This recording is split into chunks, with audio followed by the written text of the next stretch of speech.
Welcome to Mysterious Goings On. We're going to get right to the show after these messages. Hi, this is Cassandra Lane. I'm the author of We Are Bridges, a memoir. You're listening to Mysterious Goings On with Alex Greenwood.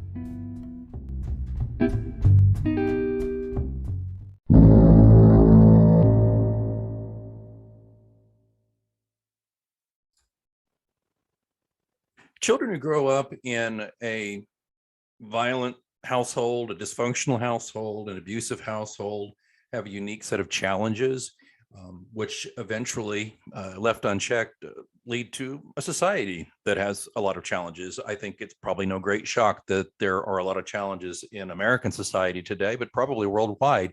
And a lot of that is due to the legacy of a violent and abusive household and when our children are growing up. And that's something that's near and dear to me, as frequent listeners to the show might know. And I want to talk about it with an author who captures not just the essence of it, but just the brutality of that kind of household in, if I can say this in a strange word, elegant way in his new novella, Children of Violence. I'm very excited to have Luke Gherardi, author of Children of Violence. It's a novella about the harsher side of American life. It's a no-holds-barred drama thriller, loosely based on real events from his life. The book covers topics of religious extremism, inner-city poverty, violence, drug use, racism, and more. It is a wild ride. It is a fast and, I'm not going to lie, disturbing but damn good read. Luke Gherardi, welcome to Mysterious Goings On. Hey, thank you for having me on.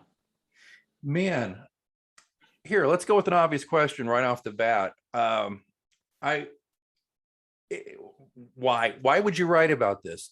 Was it something that you decided, looking back on your own life, that you had to get it out, or what was the impetus? So, mostly, I wanted to write something entertaining, but yet realistic.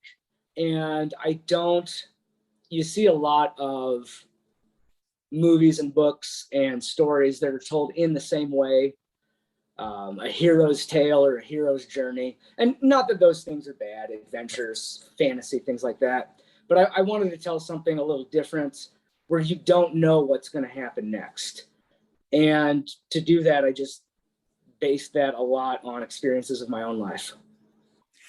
Yeah, you started plumbing those depths to bring that out, and we all do it, I think, as writers. I mean, I know I've done that. I've got a series on our 8th book here, and a lot of the stuff pulling out of there, not all of it, but a lot of it, I can pull out of my own experience, which lends that certain authenticity.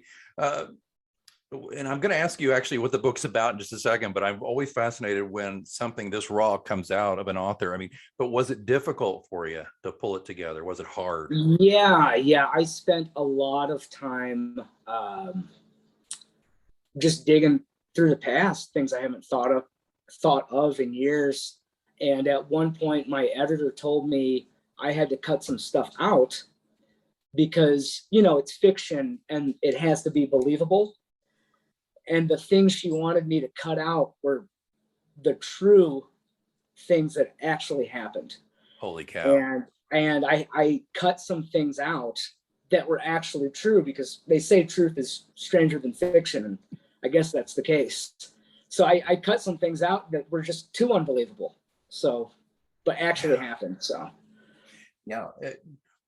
Tell me a little bit about the book, and then we'll go back. I'm sorry to jump around, but it's just how I go with these things. But I'd love to hear, I'd just like to hear a little bit about the book. Tell our listeners what they can expect in Children of Violence. And then we can go back, and I want to talk a little bit more about the mechanics of writing it. So I wrote a couple of short stories. Well, I guess that's the mechanics of writing it. Let's not go into that yet. So I have 4 kids, Gracie, Robbie, Cole, and Reeves, and they all grow up in different households that are all dysfunctional, but in different ways. So I have the stories of what happens to them and the adults around them that are also dysfunctional. And everybody meets and or cross paths at some point. And that's, so Cole's father is has PTSD and is an alcoholic. Gracie's father is a hitman for the mafia. Robbie's mother is a drug addict and prostitute. And Reeves grows up in a household that is extreme Pentecostal religious. Oh, And wow. everyone crossed paths eventually. Yeah, a lot of these poor kids hit the trifecta of dysfunction in their households, didn't they? Yeah. Yeah. So the book follows, it's a novella again. This is not like a very lengthy read, but it'll go by fast, by the way, folks. It's a quick read, but again, it's disturbing. And Luke, I got to be careful saying disturbing. People might get turned off when they hear that, but it's disturbing in a great read way. You talked earlier about some of the mechanics of it, about how your editor was like, come on, really? That's crazy, right? Yeah. You know, but is there, and I think we should cover this with our listeners, because of course we not only have writers who listen, but lots of readers, and of course writers should be readers. Is there, I hate to say this as a pun, it's not a pun. Is there a trigger warning though? Would you tell anybody, hey, listen, there's part of this that may really be hard for you to read? I just tell people that it probably isn't for kids, Yeah. and if you don't like it, you can just close it. Right. If you read it and you don't like it, some of the material is rough. I go into topics. I mean, obviously there's poverty, but there's a lot of abuse, and a lot of it, the hardest parts for me to write, I take the viewpoint of the bad guy. It's written in a first person perspective from each chapter. So I had to become the bad guy. And I wanted to see how far I could go with that. And it kind of freaked me out a little bit. There's a character, Frederick, for example. He's the security guard. Yeah. And he wins the lottery and he moves into the nice neighborhood. I had to write that from his perspective. And he sees himself as the good guy. Yeah. How do you make that guy the good guy? And that was very challenging to actually write. Well, that's the thing too. I think that it's a truth, or truism, it should be, at least in writing, is that if you write villains, or write villainous characters who really just twirl their mustaches and are just a caricature, because I don't think many bad people, evil people who've done evil things think of themselves as bad people. I don't think they think of themselves as the bad guy, because everybody's a hero in their own story. Is that kind of where you go with that? Everybody's the hero. Yeah. He's the hero in his story, no matter what he does. He wants the young girl, he wants the prostitutes, he wants the strip clubs, he wants all the money, he wants to join the KKK, but they won't let him in. And I mean, he's a bizarre fellow. Yeah. The thing that, some of the things that really touched me, I'm thinking back, there's a scene involving filling a hole and going to get bags of dirt, and the kid is so plaintively wanting to please and help, and the dad, the character needs help loading it, and he's like, shouldn't we just get a truck and have it delivered? We don't do that, we'll just put it in the Lincoln here, and of course he totally calculates on all that. Yeah. Dirt spills, but there was like a tender moment there that's sad. No, it's because he expresses to the kid, I the light of my life, I don't want anything to happen to you, and this kind of thing. And the kid just swells up and wants to cry, to get like a kind word and to get like a loving expression. I've seen that a lot. I guess that's kind of my dad in a way. He's a really hard man, and really not emotional in any way, and just really just make your own way kind of person. We do everything by ourselves, and you have to be a man, and that's who that character was. And most of the book is about my dad and a lot of the experiences that happened to him. There's a part in the book. My dad had a lot of mental issues. There's a part in the book where there's an old man that escapes from the nursing home, and he buys a bottle of gin, 2 watermelons, and a butcher knife. Hmm. That's not a made up story. That's not fiction. That was my dad in a nursing home, and he escaped, and he came back, and he had the butcher knife, and they had to fight him in the parking lot. And that whole sequence that's just nonfiction, actually. There's a sequence in the book where Frederick, the security guard, is going to walk Mr. T around the mall. Yeah. As a Yes. guide. That's a true story. That was Oh, my no, dad. really? Yeah, my dad. Now, the funny part about that is my dad was 5'4". Okay. Wow. And this is Mr. T after Rocky 3. So he's gonna have my dad as a security guard. So that whole story is pretty much true, so. Well, if you don't mind, let's talk a little bit about that growing up, that home life. So your father had his issues, as you discussed. Your mother was very religious, to the point I've read up on you, to the point of you felt like it was cult-like behavior. Is that so?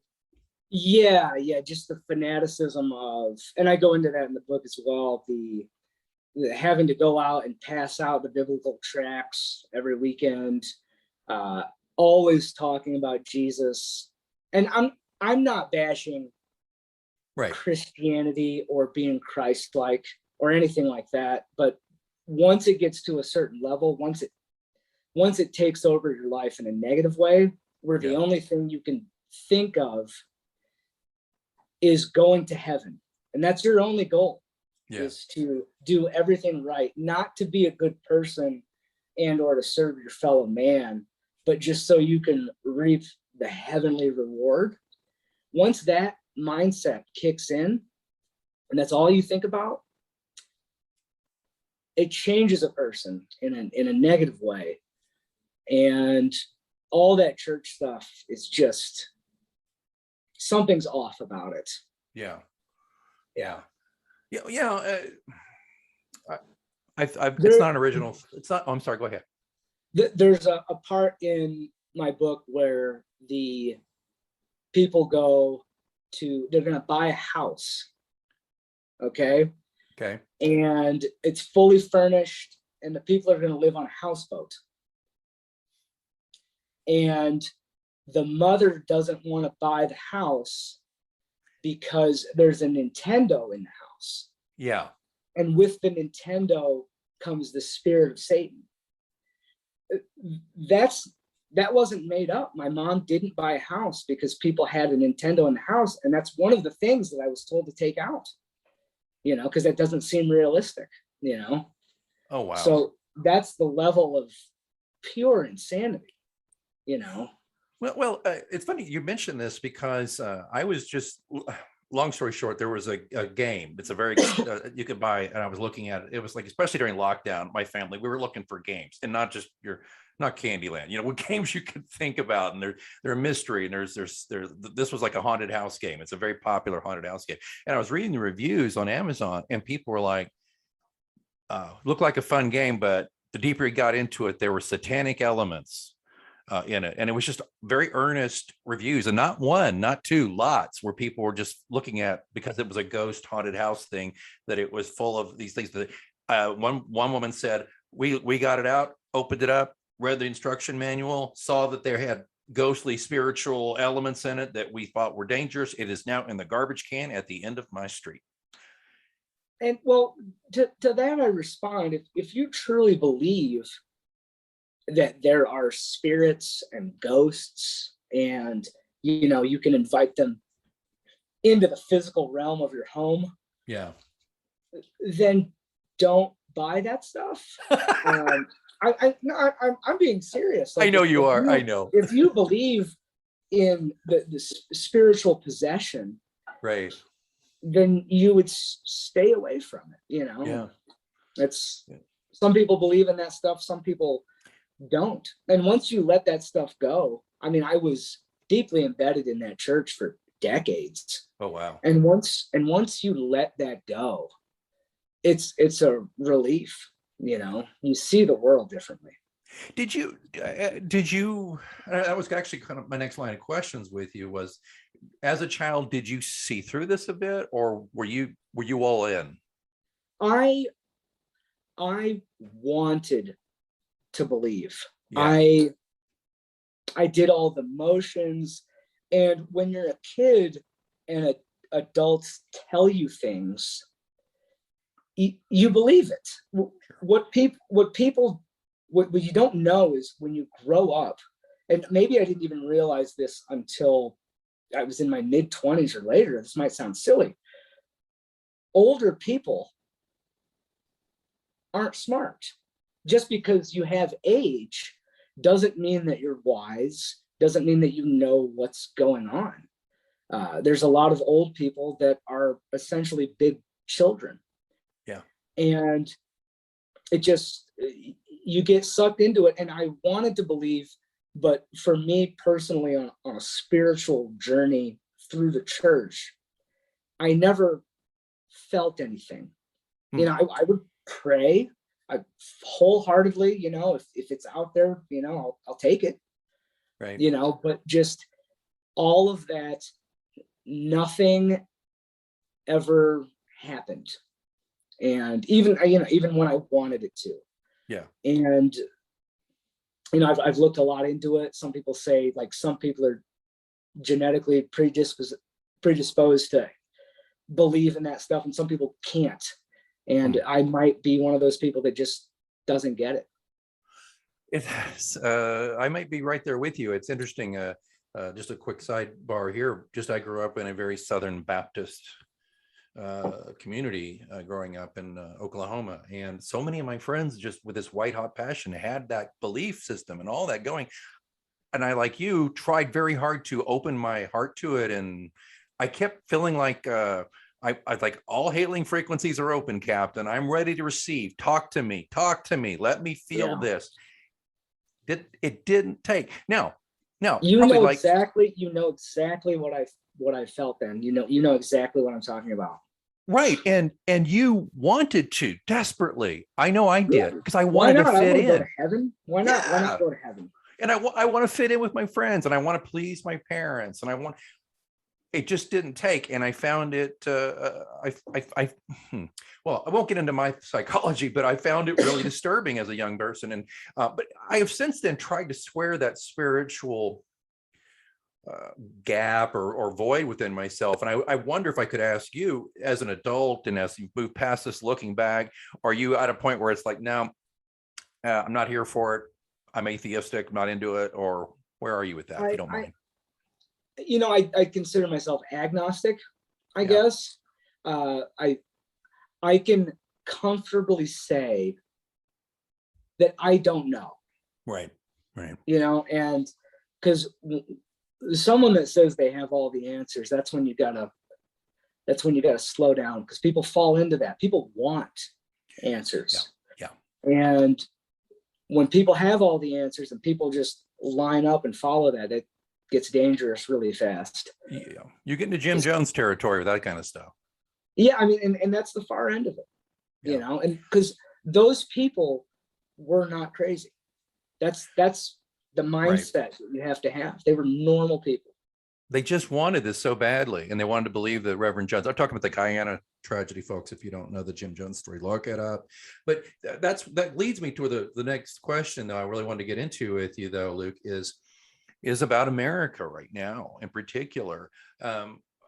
You make this point that it was one of the saddest realizations I made as an adult. Okay, I'm in my 50s now. Was to realize that, wow, I thought by the time people got to my age, they would have this wisdom and they would know things and they would think critically. And no, it's terrifying. And I want to know, where do you think America is? I mean, to write a book like this that really does take on violence in America, where are you with where America is? Are you concerned? Are you optimistic? Where are you with things? A lot of things are overplayed, I believe. There's more coverage of things going on. People always talk about, the kids are so crazy. The kids are so crazy. Right. All kids do crazy stuff. Yes. Nobody filmed me doing, if you filmed everything I did on YouTube when I was a kid and put it, if that was technology was available at the time, I would have been canceled a long time ago. Okay. The problem we have is just the coverage of everything. Kids are the same. I don't think anything's getting crazier. It's just the availability to view it all. And that might have its own repercussions. I'm not sure, but I don't think people are different fundamentally. Yeah, actually, there are many reputable studies that say, believe it or not, folks, sit down, folks. If you're ready, if you're ready for this one, folks, listeners, America is actually, on the whole, less violent than it's ever been. Yeah, it's less violent. I saw, I don't know where I saw this, so please don't quote me, but I saw a study where teenagers are having less sex than they were 20 years ago. Yeah, know, less murders, less, it's not as bad as the media, mainstream or not mainstream, Right. covers it to be. And that's mainly because of the coverage itself. I mean, when I was a kid, there was cable, but you had 5 or 6 channels and a couple national newspapers and your local paper. Like, that's it. Yeah. Luke, as a former journalist and current, I'm a PR guy, which we have our own issues in PR, but as a former journalist, I can tell you, I can pinpoint, I think, when things really started to go off the rails in that specific area. You touched on it. When we began the 24-hour news cycle, where they constantly had to fill in holes, so you could have 24-hour news on cable and wherever else. And then you had that was one issue I thought that dragged things down, the national discussion discourse, and then the fear factor. But then you get social media, where, of course, it's just been, we just had a whistleblower come out about Facebook, my gosh, but who didn't know this already, where it is fueled by outrage, getting people pissed off and scared.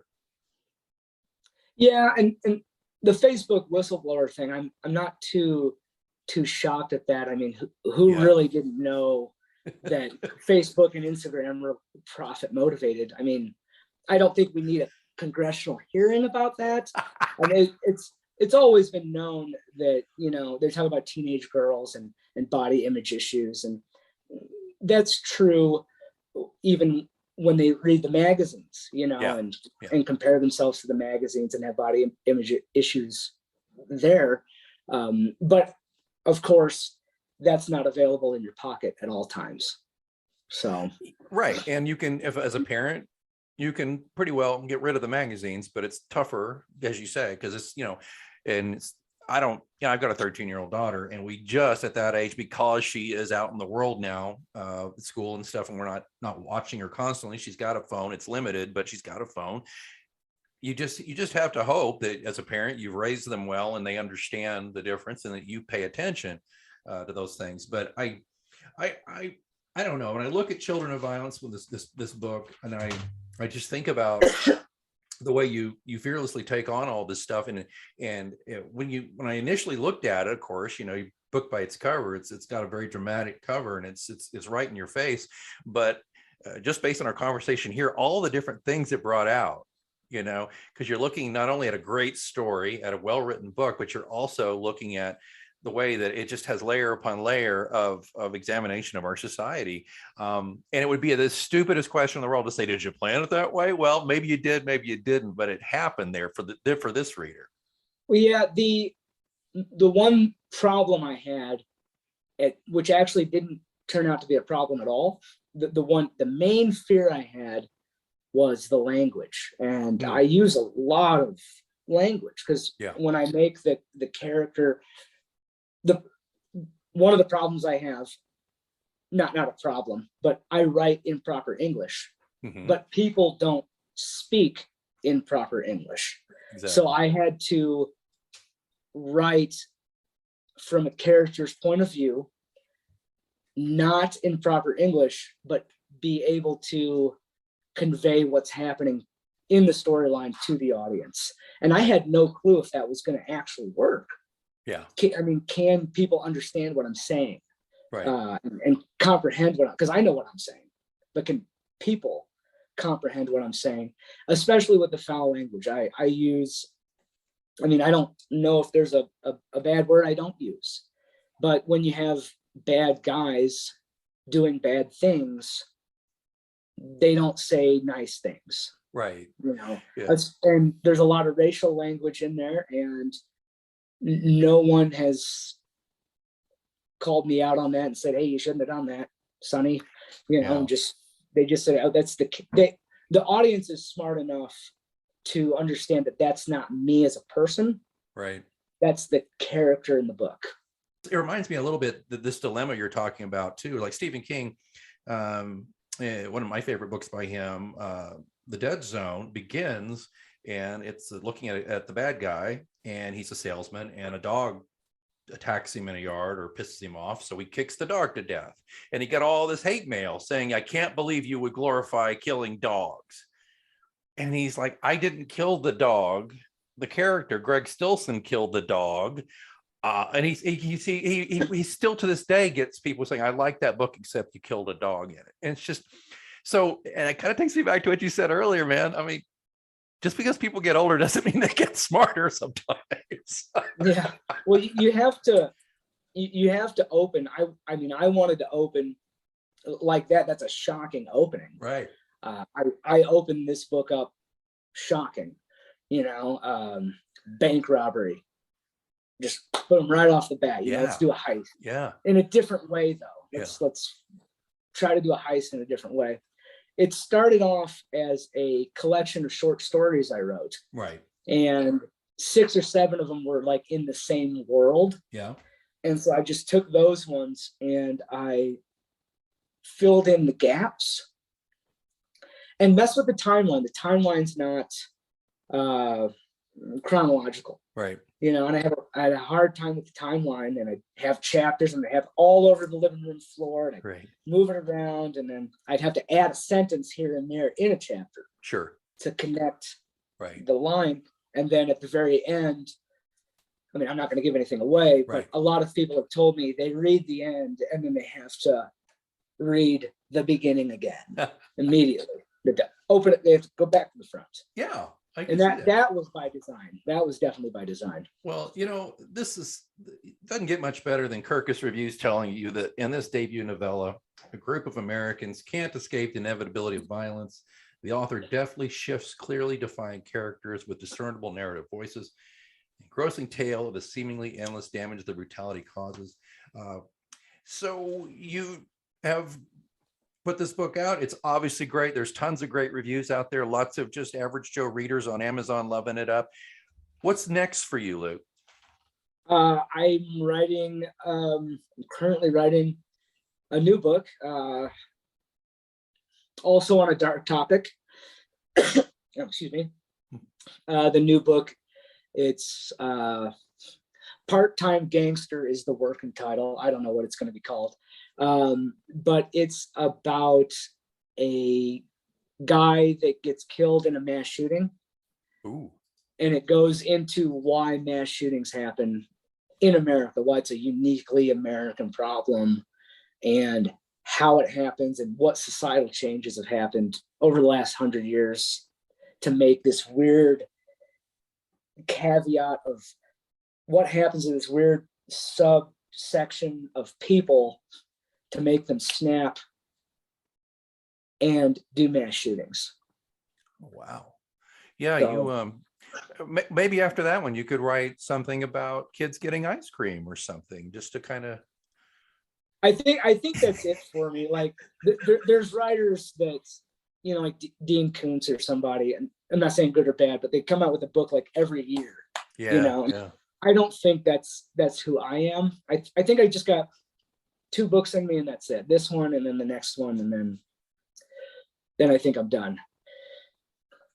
Okay, I've been doing this show for over 5 years. I've never once interviewed an author who said one, and not one and done, but 2 and through. I've not heard that before. You know what? I'll tell you what. if and when you're wrong about this and your third book's coming out, you got to come back here on this show. We're going to talk about this, Well, Luke. Writing is difficult. Yeah, no kidding. I sit there and I get mad and I get happy and then I write and then I don't like it, I throw it away. Like, it's a difficult process. Yeah. Well, and that's the thing though. But I think though, getting through it, you come out with a wonderful book like Children of Violence. It's a riveting, shocking, and perversely entertaining debut novella. It lives up to the hype, folks. It's a once in a generation story that creatively and bluntly exposes this tragic, violent, meaningless, and hopeless side of life. So, but again, I don't want everybody listening to go, "Oh, that sounds depressing." No, it's there's a lot of comedy. There's a lot of comedy in there too. There's some funny bits. This is not just doom and gloom, dark and abused children. Okay, please don't get that impression from me. But it is dark. But man, yeah, there is some comedy there. There's a lot of textures in Children of Violence. Yeah, there's a lot of the funny side comes from ignorant people not knowing things, and that's true about life. Yeah. Well, there's been a lot of talk about The Sopranos recently, and one of the things I used to love about that series was just how there was a lot of malapropisms from the characters, the gangsters, and they thought they knew stuff and they clearly didn't. And it was very funny to me, so I kind of got a little bit of that here, which I loved. Luke, where do people buy this book? Where's the best place to go? Easiest place to get it. The paperback is on Amazon. That's the easiest place to get it. It's on Target.com. I'm in Denver. It's in a few bookstores around town. BarnesandNoble.com has it, but Amazon's the easiest place to get it. I have a website, LukeGherardi.com. You can get it through there as well. Has all the links to where to get it. And my website does have a chapter in my book on there if you want to check out my writing style. See if you like it, see if you don't. The chapter on the website is the fishing story where the people go fishing. The chapter is the third chapter in my book. It's about two Black people that go fishing in the wrong part of town on a golf course, and one of the groundskeepers at the golf course doesn't like it. Yeah, check this out, folks. At LukeGherardi.com, there will be links in the show notes at mgopod.com. There'll be a picture of Luke and a picture of the book cover, all that stuff. So just go there and there'll be links and you can take it from there. Luke Gherardi, I want to thank you for this book. It's a great book. It's well worth the read, folks. Luke, can't thank you enough for being here on Mysterious Goings On. Hey, thank you so much for having me. Thanks so much for listening to Mysterious Goings On. Don't forget, we have a complete archive of all of our interviews, monologues, updates, live readings, dead readings. All of that stuff is available at mgopod.com. And of course, don't forget to subscribe to us so you never miss an episode. We're on Apple Podcasts, Spotify, all the usual suspects. Please join us there. Again, don't forget, mgopod.com also has links where to find me on social media and how to get in touch in case you want to be a guest here on the show. Well, I think it's time that I move on for this week, but until next time, keep reading.